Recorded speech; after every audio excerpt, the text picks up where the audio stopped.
Hello, everyone, and welcome back to the C-Suite Mama podcast. I'm your host, Shay Campbell. I'm super excited about today's guest.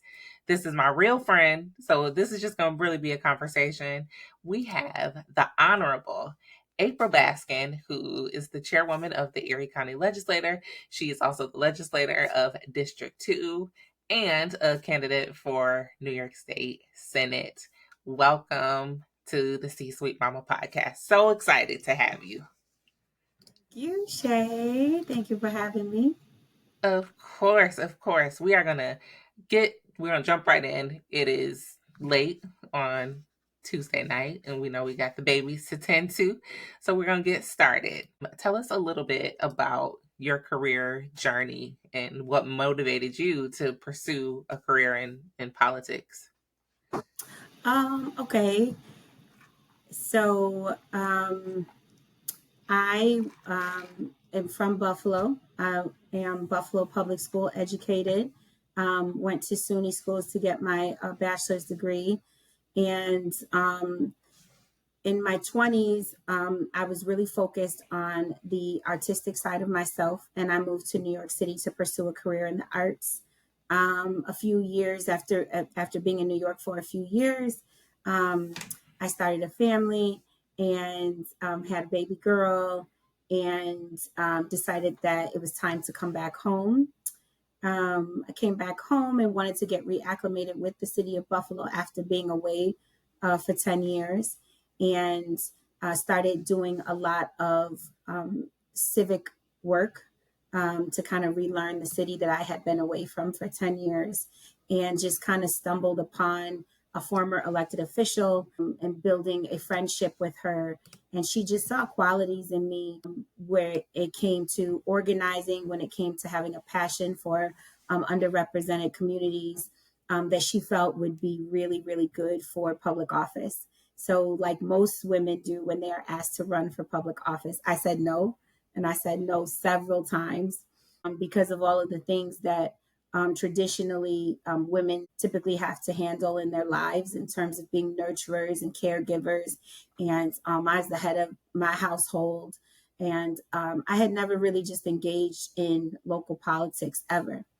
And she really, really, really worked hard to convince me and to get others who had a footstool in local politics to help me see things in myself that could resonate with being a public official. And eventually I agreed to throw my hat in the ring and run for county legislator. And my first time out ever running for office, highly contested race, ran against 4 men. All 4 men had very accomplished careers in government and in politics. And I just ran on truth and honesty and my lived experience and the fact that I wanted to see better for people who look like me and who had my life circumstances. And I won in 2017. Yes. So excited. I remember that time. I remember when you were early on kind of deciding if you were going to go down that path. And Yep. so excited for you then. Even more excited to see where it's taken you and the real impact that you have had. It's just been incredible to watch, honestly. Thank you. You were one of the first people that really generated because the race was populated with a lot of people who, we had a lot of mutual acquaintances, all the candidates that were in the race. And I remember you posted like, I'm with April Baskin. And that like triggered like other people to be like, me too. And I'll never forget like that post like set it off on social media, like the real I didn't race, know that. the debate. Who are you with in this race? Yeah. I had no idea, and I love that so much. And now I'm going to hold that forever. It is officially on record, and I'm still for April Baskin all day long, no doubt about it. So whatever you're running for, Shay is for April Baskin all day. So let's talk about, because I still, I'm amazed at your career, but I think one of the things that amazes me the most is your ability to be everywhere all the time. How do you balance this with, you have a little guy too. How are you managing? And kids with, such a big age gap between the two. What does that Yeah. balance look like for you? When I have a lot of support systems around me when it comes to deciding on what to give my time to. I value my time and I teach others to value my time. I value spending time with the community as much as I do spending time with my family. So a lot of people have like multiple calendars. They have like a personal calendar and a calendar for their kids and then a calendar for work. I don't. I have one calendar. Everybody, has to operate off of that one calendar. And so my staff will see when I have a dentist appointment and when my daughter has dance class and when my I love son, that. has soccer. Mm-hmm. And I just understand that everybody's not going to be able to get 100% of April. So I wake up in the morning understanding that that's not anything that I ever tried to achieve, to be someplace for long periods of time. But I do try to show up as much as I can. And then there are just certain things that are non-negotiable. There's a young women's empowerment group in our community that has worked all year to reach, a special day, and they're completing their courses. I want to be there to celebrate those young women. And my children, have a birthday every single year. That's a non-negotiable. So there are some times where events come up where but I make it very clear that no is a complete sentence, and I send my regrets, and I always end it with, please remember me for your next event, because I will make every attempt to make it. And I do. I genuinely do. I love that. That's so good. I always wonder, and that's something I can't believe I never actually asked you how you did that, but that's good. I love the boundaries. That seems to be a theme here, and using no as a complete sentence. You make that sound I'm very never in a easy. place for too long either. Like sometimes we make it clear when we book the engagement, they'll say like April or the chairwoman has about 20 minutes or she has 45 Okay. minutes or something like that. So we try to manage people's expectations so no one is disappointed, because it's important for me for people to be clear about what to expect from me, because I don't like letting people down. So I'm big on communicating about my time and my availability as well. I love that. And I think I'm gonna adopt that for myself. I'm gonna start telling people that I have about 30 minutes. So I'm gonna manage some expectations. That's so good. So you do make this all sound very simple. Obviously there's been some challenges along the way. So can you talk about what have been some of the most significant challenges with this very important work that you do, being a mom, also being a single mom? What have those challenges been like? Time management, again, is always something that I have to be cognizant of. I do not master it well at all. I am I tend to try to be an intellectually honest person. So I work a lot of time into thinking down to every single detail about how long traffic will be to get me someplace, or if a meeting is, if it needs to be in person, or if it can be virtual, or if I can send a proxy to a meeting, or to, support my children in any kind of way. I have a strong village with my immediate family who helps me out a lot. And I'm blessed because I know a lot of parents who are the, primary provider for their children don't always have that. So I'm blessed in that space. I think a lot of the struggles, in addition to time management, is preparation for everything is probably something that is hard too, because when you are trying to condense a lot of different things into one day and be as present as you can, even if it is for 15 minutes or 10 minutes or 1 hour, you usually exhaust all of the 24 hours within that day. And then when you get home, you have children, they need to prepare for the next day. You can't have your kids not have socks or money for school lunch or their swimsuit or the soccer ball or the ice skates, right? So you're making sure that the kids are prepared so that they show up for success. And then I tend to think, I'll just get up at 4 a.m. and prepare myself. And that never happens. And so I wake up at 6, which is just enough time to get the kids out the door who are prepared for their day. And then I'm always trying to read the notes for the meeting and, make sure that the PowerPoint is ready or that I'm well versed on the local law. I have to read the newspaper every single day because I am, a representative of public needs. And so keeping up with the issues that are happening to the public at large is something that is required of my job. So I do a lot of asking my staff. I learned early on, being first a Olmsted kid like yourself, but then going to an art school at Performing Arts later, that my best learning pattern is audible learning. And so I try to tell my staff, don't send me emails about my schedule or notes that I have to read, but set up a time when I'm driving in the car and you can verbally communicate it to me. My communications guy actually reads news articles to me as I'm driving.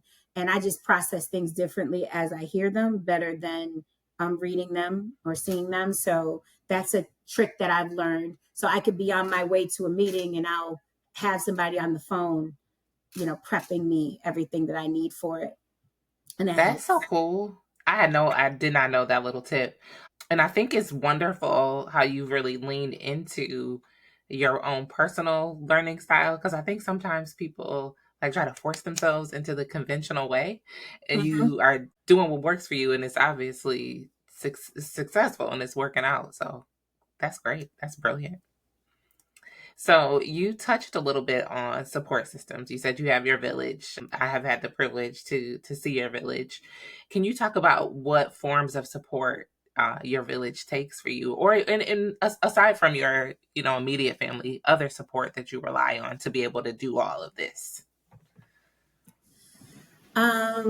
So I look at my support systems in buckets.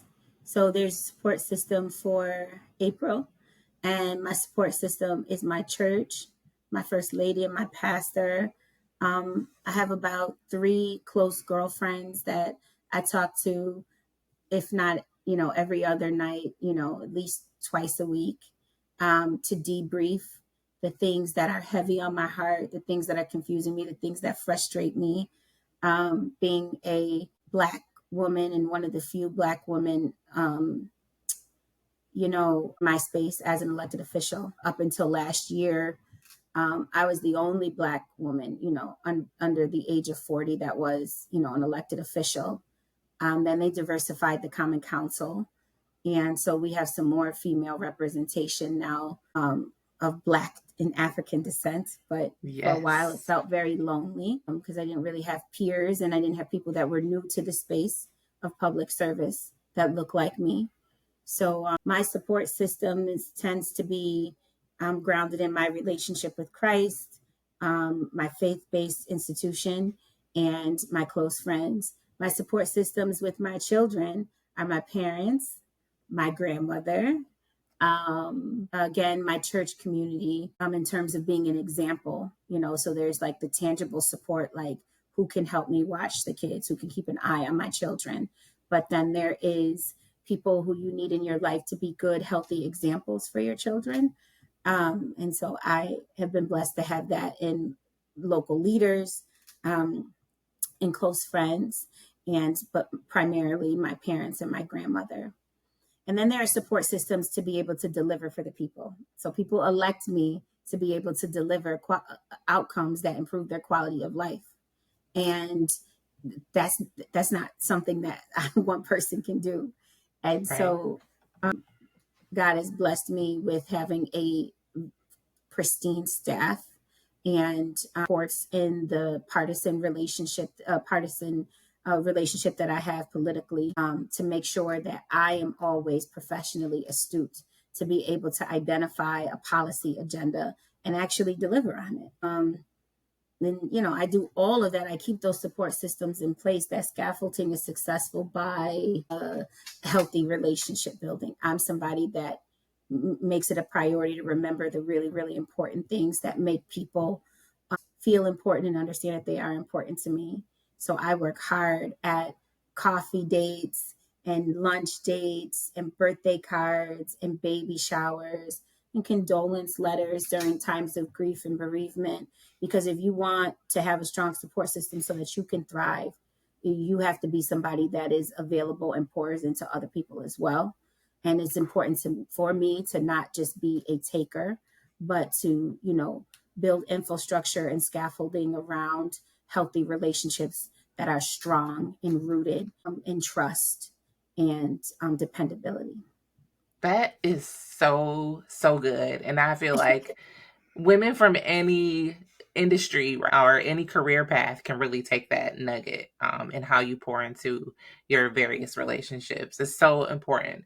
And so I need to go back and go through my calendar and add in a few birthdays and things to remember to Yeah, do. That's so great. people got to know that they're important to you, because sometimes, we forget to communicate that. And what I do is so massive, and it's the span and it's so wide, and you cannot do this work alone. It's not possible. Yeah. So it's important for people who support me to understand that I support them and I love them too. That's awesome. I feel like my next question is about career advice, and I feel like that is the best piece of career advice. So I'm not going to ask you to give me anything general with kind of career movement, because that's a gem. But what I am interested in hearing about, because you are our first elected official on the show, for women or young women who are interested in going down the path of politics, government, what advice would you offer for someone interested in getting started? This is always a funny question, because I advise people different from what my path was, because my path was very unique. I believe my path was very divine. And I believe that a lot of work that a traditional person would do to break into a political career, I did it, but I just did it in a different way. It was different framework. I learned the skills, the hustle of fundraising and everything. I just went through a different path. So when I arrived, those that only operated in the space of politics made an assumption that I did not have to do the grind, because my grind was outside of their world. But every single thing that you have to do to have a successful career in government and in civics, you're not going to find success if you don't do that work. So relationship building is key. People have to know you. Like, people vote for people, or even if you don't want to be the elected official, if you just want to work in the space of government and civics and in politics, people like myself hire people who they know. You know what I mean? Trust is a big thing. Loyalty is a big thing in this game. Being able to rely on people is a big thing, because people's lives depend on the decisions that we make and negotiate when you are in elected office. So if you are someone who is siloed and you're not in the space working in community, then you're already in trouble.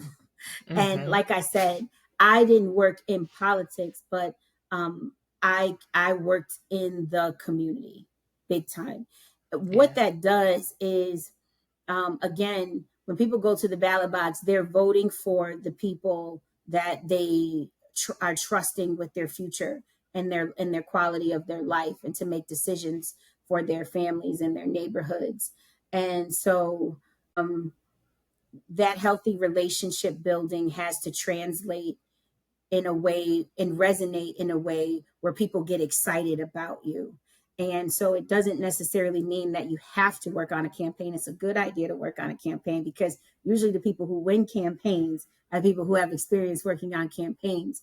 But even if that's not something that's accessible to you right away, or breaking into that space is not always easy. You can't just show up sometimes to a campaign headquarters and be like, I want to get in on this. Sometimes people are open to that. Sometimes people are like, who are you? But there are other ways to do the work. All civics is grounded in public service. And so as long as you are working in the space of serving the public at large, you are doing exactly what you need to do to break into this field. I see far too often people who, from the peanut gallery, from the bleachers, from the couch, from laying in their bed while scrolling on their phone, have so many opinions, so many great ideas, so many things that are going to make the world better, the community better, the city better. They know exactly what to do with public money and tax dollars in order to make everything better. They know exactly where the money should go. They know exactly how to turn on the lights. They know exactly how to fill all the potholes. You know, that's good, but that you have to practice doing that work. And so if you are not heavily engaged in serving others, you have absolutely no place or no business um, jumping into public service without the experience of servitude. That's awesome. Yeah. Awesome mic drop. So let's talk about your leadership combined with motherhood. How has your political leadership influenced your parenting and vice versa? Well, the two actually are arch nemesis. Like, Oh, okay. yeah, like there is, I'm a 90s kid, so there is just the things that we as children weren't exposed to. There are certain things that we did as children that adults in our lives identified as respect and disrespect. And of course, society has shifted since we were young people. Yes. So when I am April Baskin, chair of the legislature, future senator in the community, I have an understanding and empathy for this transition and for youth that are trying to find their way and that approach adults and adulthood and autonomy differently. But at home, I want to mirror the positive things about my upbringing. And so it's a constant battle to remind myself that I have to practice what I preach and teach. And it's just different when it's your baby. You know what I mean? Yes. It's different. And so I can't imagine parents who are teachers, or who have to actually be hands-on with young people all day directly and then go home and Yeah. father or mother or Couldn't do it. guardianship. Yeah, that's intense. So I don't balance it well, to be quite honest. And I can be hypocritical at times, but it all comes from a place of concern. When I'm being that listening ear, and I don't want to call myself passive, but I definitely have more patience when it comes to the general youth population. That's because I love them and I want to build a healthy relationship with them and I want them to trust me. And I want, and you need that in order to be able to protect them and guide them. And then at home, when I'm a little bit more strict and, there isn't much space with my children to explore things that I know are going to bring trouble or delays or consequences. That also is because I love my children. Yeah. So finding the balance and practicing what I preach when it comes to parenting is an ongoing. Absolutely. One thing that I just thought about, because I know your oldest, I believe she just graduated 8th grade, so entering high school, am I right? Or she already in high school? What is that like, Yes, she being a just teenager? finished freshman year. Just finished freshman year. Okay. Yeah. Mm-hmm. What's that like for her and for you with raising a teenager who is, right in the spotlight with you? What are those challenges? Yeah, she has to be reminded a lot that we're different, and it's not in a bad way, but she's the product of a leader and we need to conduct ourselves as leaders. I don't put any expectations on her that, like, this is my call, this is my life. However, she is at oftentimes an extension and a representation of our family. The community sees her as that. So she has the space to be a teenager and have fun and make the mistakes and explore the way that she needs. But I'm always reminding her to just remember that she is building whatever brand. I try to use the word brand instead of reputation now. Whatever brand that she is presenting to the world and she wants the world to buy into and respect her as, that is something that is defined right now. She's building what that brand is going to be. So I really, really work hard with her on that. But I surprisingly, I wanted my daughter to stay out of politics, to stay away, from a lot of the stress that is affiliated with public service, especially in a very public platform. But she gravitates to it. She likes all of the positive things about it. And she's actually very, very good at it. Surprisingly, I don't realize how much she's watching and listening.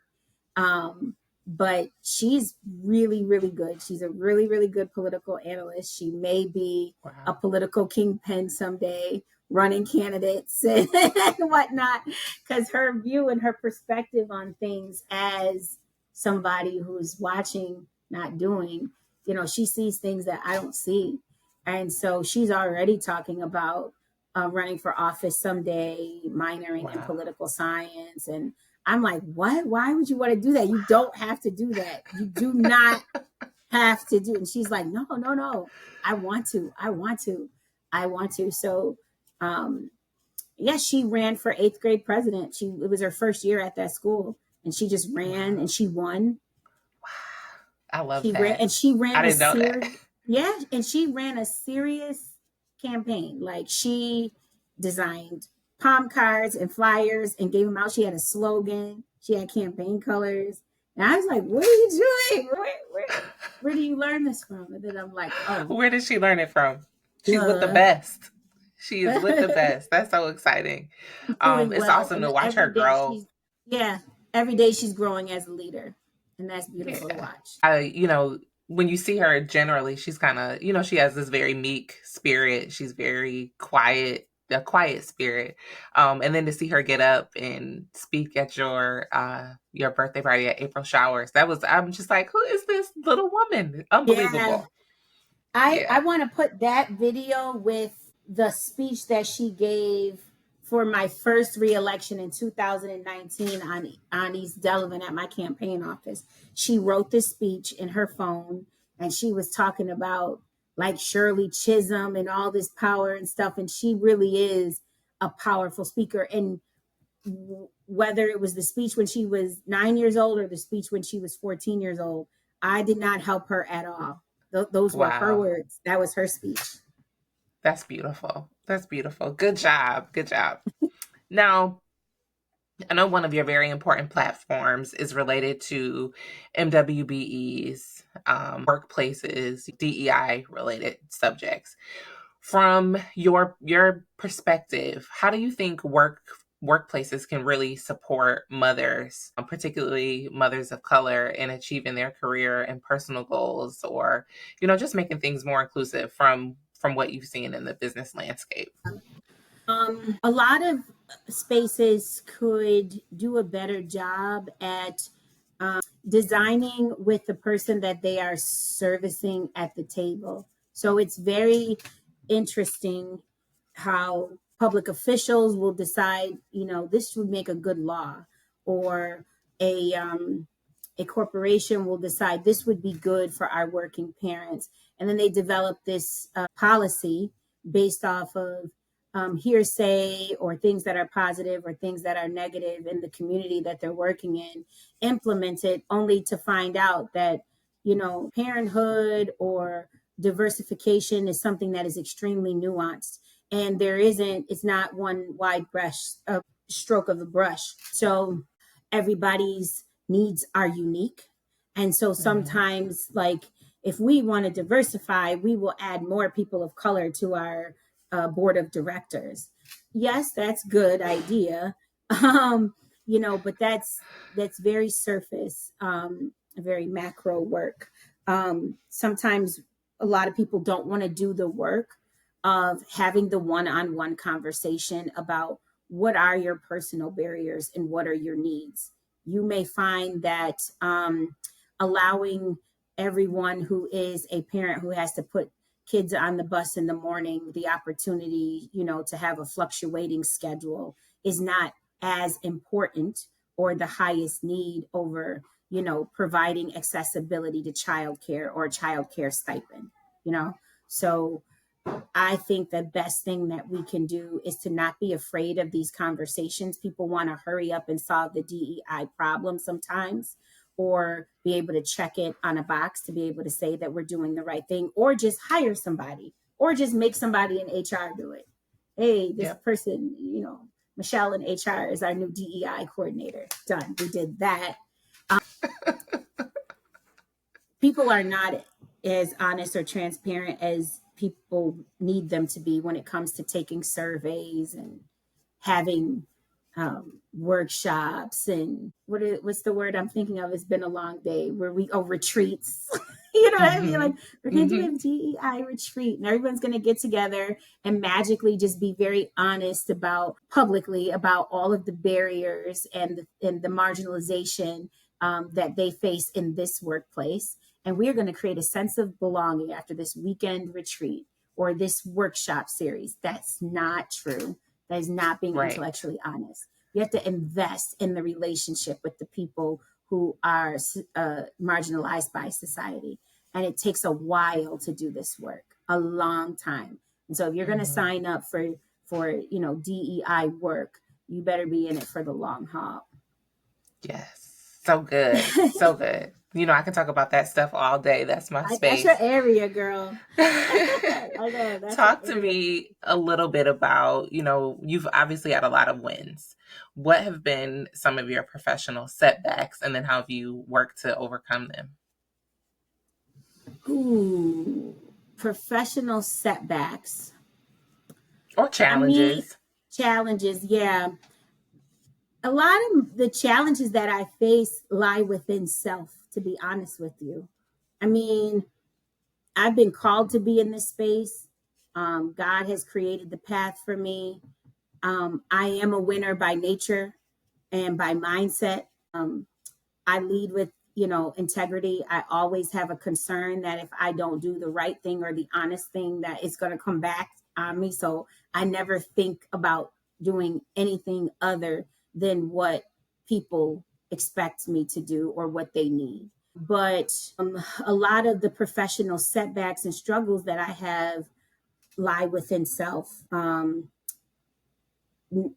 Struggling with the bravery of being disliked, struggling with letting people go, struggling as a leader with being honest when others that I'm dealing with are afraid to be honest within themselves, making a lot of excuses for people who I can clearly see don't need any more excuses made for them in life, setting false expectations on myself, expecting everyone to think like me or understand me.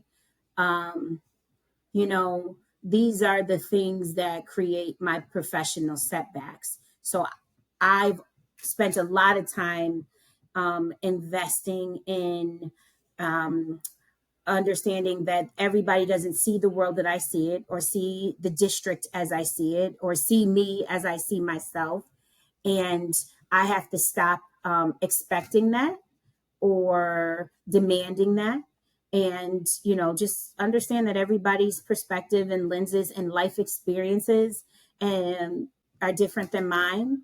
The way that people show up to a space with me 99.9% of the time has absolutely nothing to do with me, but their own lived experiences. So the more that I've mastered not internalizing things and taking things personal, which is extremely hard in politics, it has caused me to have less professional setbacks. A wise woman once told me the best thing that you could have living in the world of politics is a short memory. And so I practice that every single day. Just as God gives me a clean slate every day, I give everybody a clean slate every day. But most importantly, I give April Baskin a clean slate every day. And that's so good. That is what has allowed me to mature as a leader and find more wins and more success. I'm taking that little gem too. I knew you were dropping some gems today. There was no question, but that one is really good. Clean slate for everybody every day. That's beautiful. Thank you for your transparency. One final question before we jump into the lightning round. Just give us a little insight on what you're looking forward to with your career, your personal life, What's in the future? I am a new homeowner, so really excited to build memories with my two children in our new home because it has been a long time of saving and waiting and praying and fasting and working hard and researching and learning to get us here. I'm excited about being the mom of a 4-year-old and the mom of a 15-year-old. It is the Wow. coolest thing ever. Being able to be two kind of moms at one time. That's what I tell people. I get to be two moms at one time. So I have a group of friends who have children who are teenagers or older. And I have a group of friends who have children who are babies, toddlers, and preschoolers. And I can fit into both crowds. That's And I awesome. understand both languages.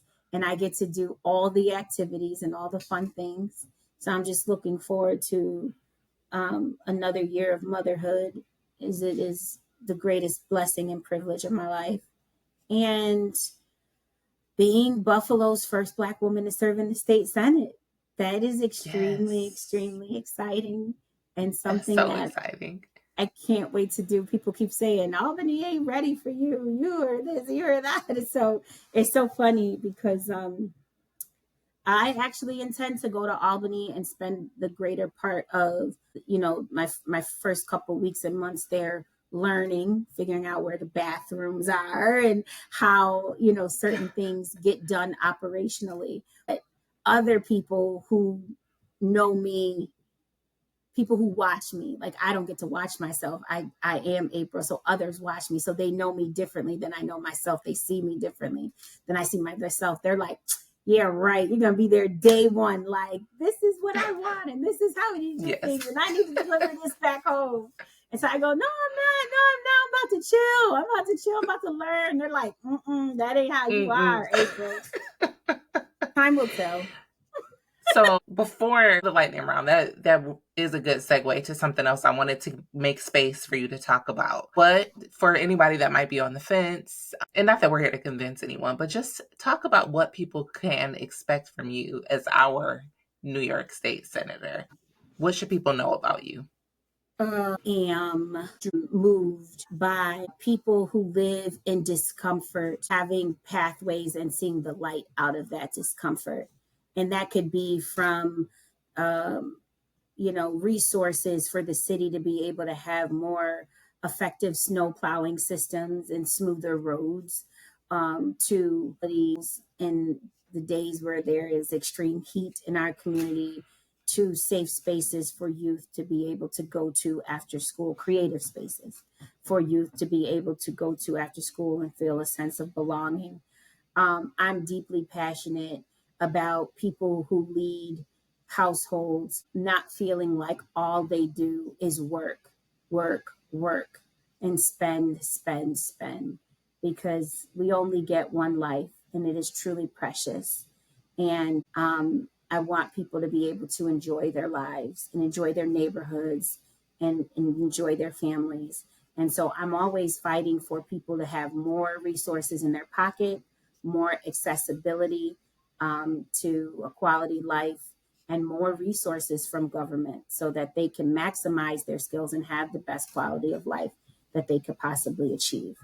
So, I mean, we could Beautiful. get specific on policy issues, but I don't think that's what you were asking me. But No, for the no, you said most it part, perfect. okay, for the most part, that's what April Baskin stands for. It's the everyday person not struggling or just not having everything be so hard all the time. Anybody that has worked with me for a long time will tell you I'm always thinking about, like, yeah, but what's the process to getting that? Okay, there's a bunch of grant money coming from the state to, do new roofs and new porches in specific communities that are under service. What is the process? Who's holding the money? How do they access it? How long is the application? How long is the wait time? How much money is there? What's the expectancy of how many constituencies are we going to be able to reach with that amount of money? Are we going to be able to house these applications and help with the applications at community agencies that are familiar in communities with trusted faces? Like, I'm always thinking about how the public is going to access the resources, because government tends to be very proud of themselves and put up a lot of billboards and put out a lot of mailers about all the good work they're doing. And people will get it and they'll be like, when they do that? When was that available? I didn't know about that. They ran out of the new roof money. What? When was their new roof money? You know, and so I'm always the person that's like, yo, you know, you got it. How are we promoting this? What's the marketing? Who's the people that are doing the outreach? That firm is lazy. Don't hire them. They're not going to do anything but put up Facebook posts. That's not how you reach the people. Like, are we reaching seniors? Are we reaching youth? Are we, you know, I get like that because at the end of the day, public money is our money. And, you know, they take it out of our hardworking paychecks so that they're supposed to be reinvesting it into our families and our lives. And that's all I care about is the reinvestment into my constituencies. Yes. And you have a proven track record. I'm so proud of you. Thank you so much. We are going to jump into a quick lightning round. These are the fun questions. I'm just going to ask real quickly. You tell me whatever comes to mind first. Okay. All right. So what's your morning routine? How do you start your day? Drinking water, checking my email. Drinking water, checking your email. Okay. What's one tip that keeps you productive? Don't let the perfect be the enemy of the good. You know, leave well enough alone. All of those little idioms, like, it's good enough. And it's because I can be a super perfectionist and I want everything to be perfect. And it's like sometimes they'll be all right with that. Yep. Who do you look up to? My daughter, my mother, mothers in general, people who have given life to human beings and then they spend their life making sure that those human beings are safe and loved. Yeah, that's good. How do you unwind after a long day? Drinking. That's a common one around here, apparently. Okay, don't judge me. I love that. Favorite book or podcast? What's been influential to you recently? The Warmth of Other Suns. I really love history. I really love Black American history. And I love studying the Great Migration. I love studying how Black people, you know, communed in, were heavily populated in the South and saw opportunity in terms of work and migrated to the North to create these Rust Belt cities, you know, that you and I come from. You know, we all have a grandfather, granddaddy, or grandmother that worked at a factory, and their mother, grandfather came from someplace in the South. And so that decision to move up north for a better life is something that has always mesmerized me about America, and especially Blacks in America.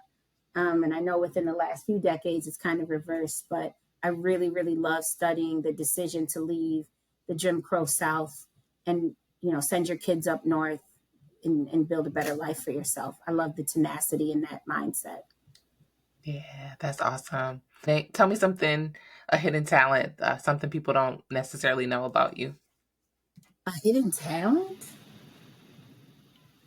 I don't know.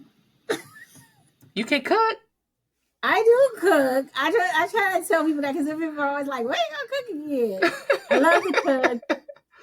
I think a lot of people know I came from the theater, so I was an actor, professional actor in the Actors Union.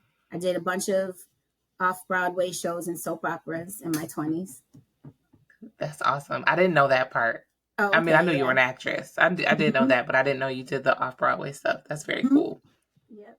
If you can, come up with one word or phrase that describes your whole career journey.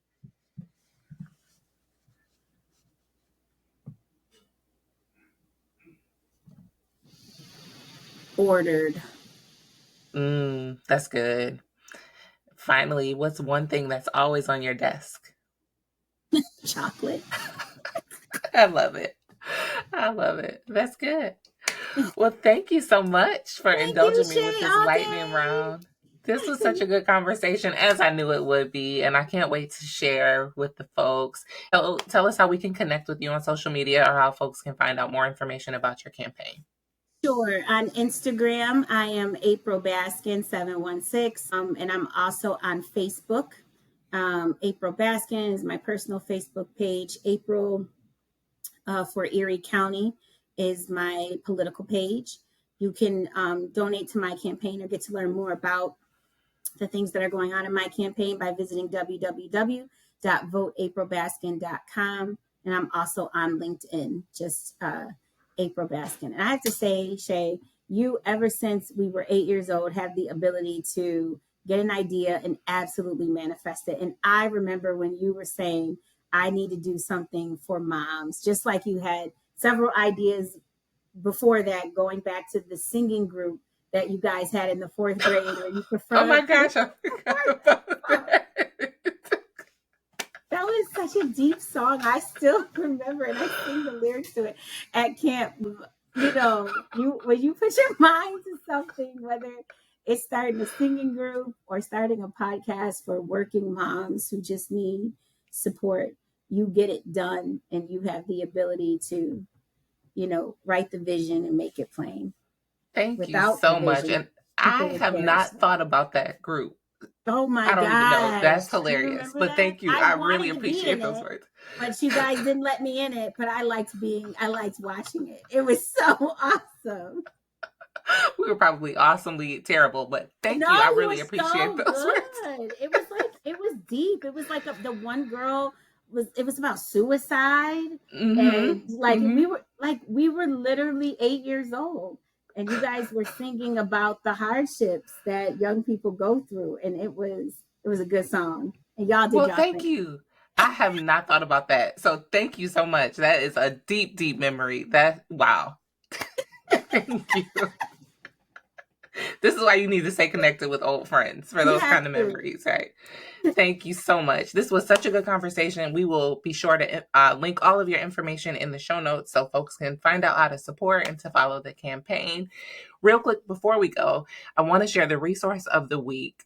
Perfectly in line with this conversation, I just want to shout out Higher Heights for America. This is a political action committee exclusively dedicated to electing more progressive Black women at the federal, statewide, local level. So please check them out, Higher Heights for America. This is important for working moms because who you put in office influences our outcomes, our workplaces, all those things. So please check them out. Again, thank you so much for listening.